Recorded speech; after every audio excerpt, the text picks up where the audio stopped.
طب انت عارفة بقى ان دي احسن طريقة لمخلل القرنبيط ما يريمش ولا يعمل ريحة ابدا. هاتي قرنبيطة وقطعيها زهرات صغيرة واغسليها وبعدين صفيها وفي المية المغلية انقعيها 5 دقايق بالعدد وارجعي صفيها.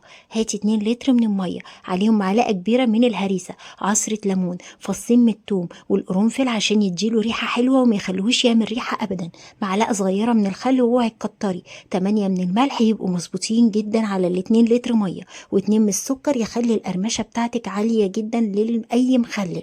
قلبي كويس جدا. هاتي القرنبيط بقى اللي نقعتيه في المية المغلية وابتدي عبيه في البطرمانات وانزلي عليه بمية التخليل اللي عملناها المظبوطة جدا. معلقة بقى زيت على السطح وقفلي بكيس بلاستيك كويس قوي عشان ما يخشش اي هواء. رج البرطمان بتاعك عشان المية تعدي في كل القرنبيط. اركنيه بالظبط 3 ايام وقولي لي بقى رأيك فيه ايه. بألف هنا والشفا. يلا بسرعة الحقي اعمليه النهاردة عشان تلحقي تقدميه على أول فطار. كل سنة وانتوا طيبين لرمضان مبارك عليكم الشهر، وبألف هنا والشفا.